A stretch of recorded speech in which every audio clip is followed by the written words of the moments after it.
На личес тоже получилась красивая партия. Соперник здесь вообще не имел представления о северном гамбите, что было мне, конечно же, на руку. И в итоге получилось победить за 18 ходов. Е4, Е5, жертвую пешку, есть. Отдаю специально вторую, есть. Вывожу слона на С4, соперник забирает третью пешку. Вывожу чернопольного слона на Б2. Соперник предпочитает напасть вот на эту мою пешку незащищенную, поэтому играю конь d2. Соперник нападает на слона и на пешку моих здесь. Играю слоном на d5, забираю эту пешку. Конь f6, слон отходит на b3. Положение, кстати, белых не ахти. Шкала справа показывает, то есть у белых преимущество. У черных, простите, преимущество. Конь забирает на Е4. Вывожу коня на Е2. Конь забирает на D2. Забираю ферзем сюда же. Ферзь B4. Ну, так как ферзь соперника прикрыт, получается, вот этим слоном. И соперник, видимо, надумал разменять ферзей таким образом. И после этого мне еще и шах объявить. Но я не иду на этот размен. Закрываюсь слоном на c3.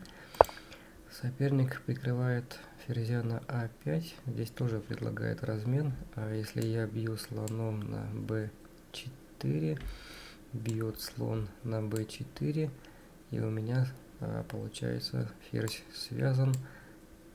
Надо тоже бить на b4, и в итоге теряю ферзя. То есть размен ферзей все-таки происходит. Отказываюсь от такой идеи. Делаю короткую рокировку. Соперник отходит ферзем на h4. Вывожу ладью f на e1. Соперник понимает, что если я сейчас уйду конем в любую сторону, абсолютно в любую сторону, то ему открывается шах от моей ладьи.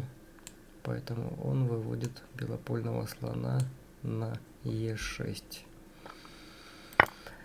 Забираю слона на e6. Соперник забирает на e6 пешкой. Выхожу конем на f4.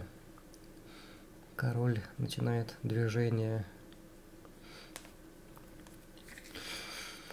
по доске. Уходит на f7. Конь бьет на e6. У белых совсем все хорошо. Посмотрите на шкалу справа. У черных совсем все плохо. В отличие от белых, конь c6, конь g5, шах, и королю никуда убежать, поскольку на e не пойдешь, здесь контролирует белая ладья. Сюда не пойдешь на f6, поскольку слон, никуда бежать королю соперника. Поэтому, ну, как вариант еще сходить на g6. Такой вариант побега. Но здесь тоже, здесь я буду ловить и ферзем, получается, своим, и ладьей своей. То есть, и поэтому соперник посмотрел, решил уйти королем на g8. Ну и, соответственно, естественно, что это мат. Я играю ферзем на d5. Это шах и мат. Королю некуда уйти и нечем закрыться. Кстати, спертый мат получился, если я не ошибаюсь. Вот такая партия на личес.